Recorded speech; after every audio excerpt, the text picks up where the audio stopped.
को दे दी। संत की कृपा हुई, माला प्रसाद रूप में मिली। हम लोग माला का क्या करते हैं बताओ? यहाँ फेंक, वहाँ फेंक, ये कर, और उसका फल हमें भोगना पड़ता है। जितने पैरों के नीचे जाएगी, मैं अभी चप्पल के बारे में भी बताऊंगी, जूते चप्पलों के ऊपर से लांग करके चले जाते हो, ये भक्तों की चप्पल है, प्रेमियों की चप्पल है। जितना इसको लांग करके जाओगे, सब सारा पुण्य उनके ही भाग्य में चला जाएगा।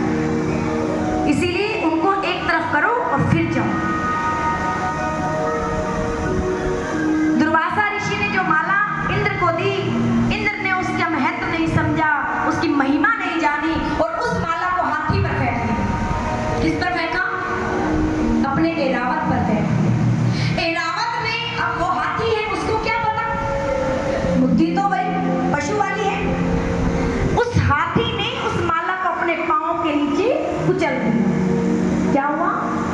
और ये वही दुर्वासा ऋषि देखते खड़े थे, क्योंकि ऋषि वही खड़े थे। दुर्वासा ऋषि ने कहा, हे इंद्र, किस चीज का तू इतना अभिमान करता है? जिस चीज का तू अभिमान करता है, आज से तू श्रीहीन हो जाएगा।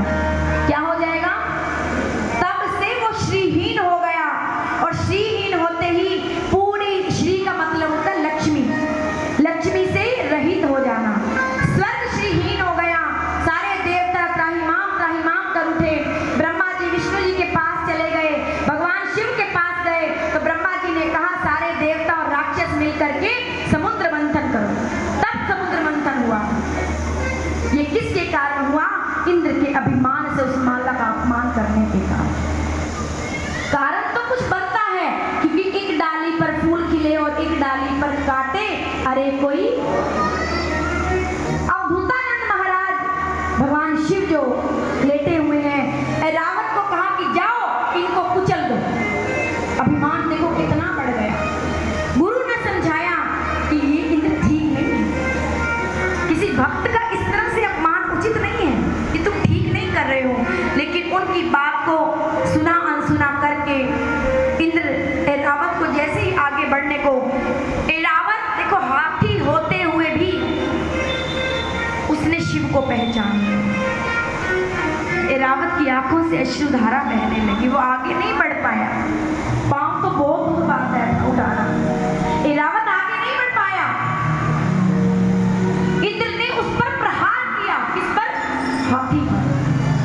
और जैसे ही हाथी पर प्रहार हुआ, भगवान शिव ये देख नहीं पाए, और अवधूत नंद में भगवान राख लपेटे, भस्म लपेटे, मुख पर भस्म, शरीर पर भस्म लपेटे, भगवान शिव ने कहा, हे इंद्र, इतने भयंकर क्रोध से भगवान का तीसरा नेत्र खुल गया, और तीसरे नेत्र से जो अग्नि प्रकट हुई, तो अग्नि इंद्र के पीछे पीछे इंद्र को समाप्त करने के लिए चल पड़ी।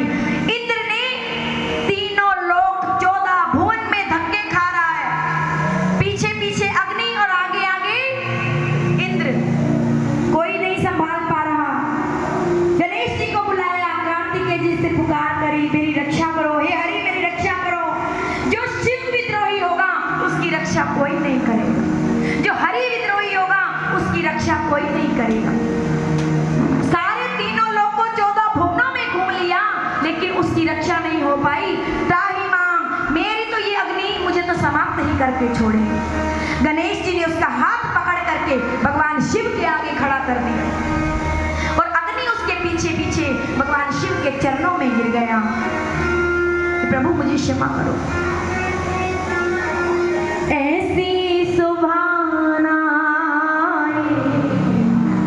आए ना ऐसी शाम, जिस दिन जुबां पे मेरी आए ना शिव का नाम। ऐसी सुभाना आए ना ऐसी शाम।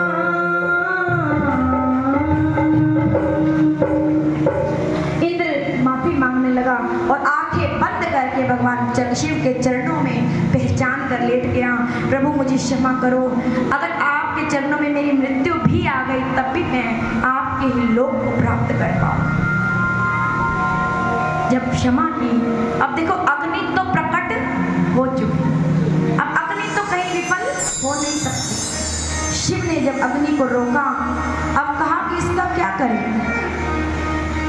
गुरु बृहस्पति जी ने कहा, प्रभु सभी देवताओं ने कि समुद्र में बड़े राक्षस रहते हैं, ये अग्नि वहां छोड़ दीजिए। अग्नि चली गई समुद्र की तरफ और इंद्र के प्राण बच गए। ये एक अवतार जो अवधूतानंद का भगवान ने लिया, अवधूत अवतार जिसे कहते हैं अवधूत अवतार, ये एक अवतार का वर्णन आपके आगे किया है। बाकी 18 अवतारों का वर्णन कुछ कुछ जो हो पाएगा वो आपको कल करेंगे।